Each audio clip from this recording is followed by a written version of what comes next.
श्री शिवाय नमस्तुभ्यम दोस्तों।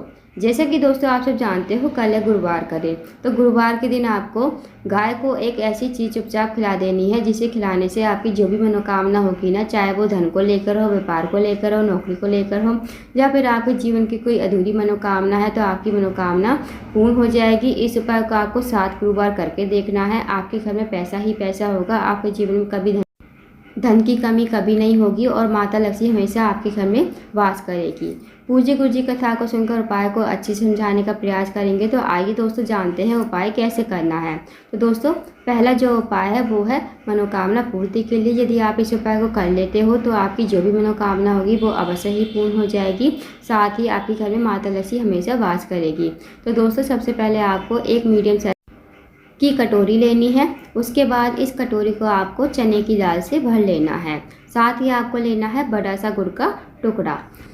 अब आपको इस कटोरी के ऊपर ही गुड़ का टुकड़ा रख लेना है। जिसमें आपने चने की दाल ली है ना, उसी के ऊपर आपको गुड़ का टुकड़ा रख लेना है। अब आपको इस कटोरी को गुरुवार के दिन लेकर जाना है। जहाँ भी आपके घर के आसपास गाय हो वहाँ पर जाना है, नहीं तो गौशाला हो आपके घर के आसपास वहाँ पर चले जाना है। यदि गौशाला भी नहीं है, आपके घर में गाय आती हो, डेली गाय आती हो, तो आप उस गाय को भी ये खिला सकते हो। दोस्तों बस आपको चने की दाल और गुड़ का एक टुकड़ा आपको गाय 7 गुरुवार तक खिलाना है। दोस्तों यदि आप इस उपाय को कर लेते हो तो जो भी आपकी मनोकामना होगी ना, वो मनोकामना अवश्य ही पूर्ण हो जाएगी और आपकी पीढ़ियाँ दर पीढ़ियाँ हमेशा राज करेंगी। तो दोस्तों इस उपाय को करने से हमेशा माता लक्ष्मी आपके घर में वास करेगी और कभी भी आपके घर में धन की कमी नहीं होगी। तो इस उपाय को अवश्य कीजिए, क्योंकि गुरुवार के दिन चने की दाल का उपाय करना बहुत ही उत्तम माना जाता है। तो आप इस उपाय को अवश्य कीजिएगा। अब जानते हैं दोस्तों अगले उपाय के बारे में। दोस्तों अगला जो उपाय है, अगर आपके जीवन में धन की बहुत ज़्यादा कमी है, पैसों की तंगी है या फिर आर्थिक तंगी से बहुत ज़्यादा परेशान हो, आपके घर में पैसा तो आता है पर पता नहीं चलता है कहाँ चला जाता है, आपके घर में माता लक्ष्मी का वास नहीं है, माता लक्ष्मी आपसे रूठी हुई है, तो आप इस उपाय को अवश्य कीजिए। इस उपाय को करने के लिए आपको लेनी है खड़ी हल्दी। जो हल्दी की गांठ होती है ना, वो आपको एक टुकड़ा लेनी है और उसे आपको पीस लेना है। पीसने के बाद आपको एक चुटकी हल्दी लेनी है। साथ ही आपको लेना है 1 लोटा जल तांबे के पात्र में और इस हल्दी को आपको 1 लोटा जल जो आपने लिया है इसी लोटे के जल में आपको डाल देना है। और इस उपाय को आपको अपने घर पर ही करना है, कहीं आपको मंदिर जाने की ज़रूरत नहीं है। आपको इस उपाय को आपके घर में जहाँ भी तुलसी माता का पौधा हो ना, वहाँ पर आपको चले जाना है। तुलसी माता के पौधे के पास पहुंचकर आपके पास जो 1 लोटा जल है, ये आपको 1 लोटा जल तुलसी की जड़ में भगवान नारायण और विष्णु का ध्यान करते हुए आपको तुलसी की जड़ में धीरे धीरे आपको समर्पित कर देना है। और दोस्तों जब आप तुलसी के पौधे की जड़ में जल समर्पित करोगे ना, तब आपको भगवान नारायण का ध्यान अवश्य ही करना है। बस आपको ये छोटा सा उपाय करना है। इस उपाय को यदि आप करते हो तो कभी आपके जीवन में धन की कमी नहीं होगी और हमेशा माता लक्ष्मी आपके घर में वास करेगी। तो इस उपाय को अवश्य कीजिएगा। अब जानते हैं दोस्तों अगले उपाय के बारे में। दोस्तों अगला जो उपाय है वो है, अगर आपके घर में कोई व्यक्ति काफ़ी दिनों से बीमार पड़ा है, उसकी जो बीमारी है दूर होने का नाम नहीं ले रही है, तो आप इस उपाय को अवश्य कीजिए। इस उपाय को करने के लिए आपको लेना है 1 धतूरा। साथ ही आपको लेनी है थोड़ी सी हल्दी आपको लेनी है।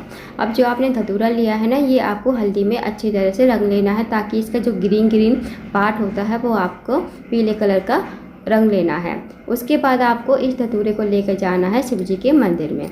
इस उपाय को आप सुबह से लेकर शाम तक कभी भी कर सकते हो सके तो आप इस उपाय को दोपहर के 12 बजे करके देखिएगा, आपको जरूर फ़ायदा देखने को मिलेगा। अब शिव जी के मंदिर में जाकर आपको जो है ये धतूरा जो है आपके पास, ये आपको शिवलिंग के ऊपर श्री शिवाय नमस्तुभ्यम कहते हुए और उस व्यक्ति का नाम और गोत्र बोलते हुए, जो व्यक्ति आपके घर में काफ़ी लंबे समय से बीमार पड़ा है उसका नाम गोत्र बोलते हुए आपको शिवलिंग के ऊपर समर्पित कर देना है। अब जो धतूरे की डंडी का मुख होगा वो आपको माता अशोक सुंदरी की तरफ रखना है और जो कांटे वाला पोर्शन है वो आपको अपनी तरफ रखना है। तो इस तरह आपको ये जो धतूरा है समर्पित करना है। उसके बाद आपको अपने घर पर आ जाना है। तो इस उपाय को करके देखिएगा। इस उपाय को यदि आप करते हो तो जो भी आपके घर में रोगी व्यक्ति है वो उसकी जो बीमारी है धीरे धीरे ठीक हो जाएगी। आप जानते हैं दोस्तों अगले उपाय के बारे में। अगला जो उपाय है, अगर आप किसी नौकरी के लिए जाते हो, आपको नौकरी में सफलता नहीं मिल पाती है या फिर आपका इंटरव्यू क्लियर नहीं हो पा रहा है, तो आप इस उपाय को अवश्य कीजिए। इस उपाय को करने के लिए आपको लेनी है 9 चने की दाल। अब जो आप 9 चने की दाल लोगे ना, वो कहीं से खंडित नहीं होनी चाहिए, इस बात का ध्यान रखना। साथ ही आपको लेना छोटा सा गुड़ का टुकड़ा और 1 लोटा जल आपको तांबे के पात्र में लेना है। अब आपको चले जाना है शिव जी के मंदिर में। शिव जी के मंदिर में जाकर सबसे पहले जो आपके पास 9 चने की दाल है, वो आपको थोड़ी सी गीली कर लेनी है।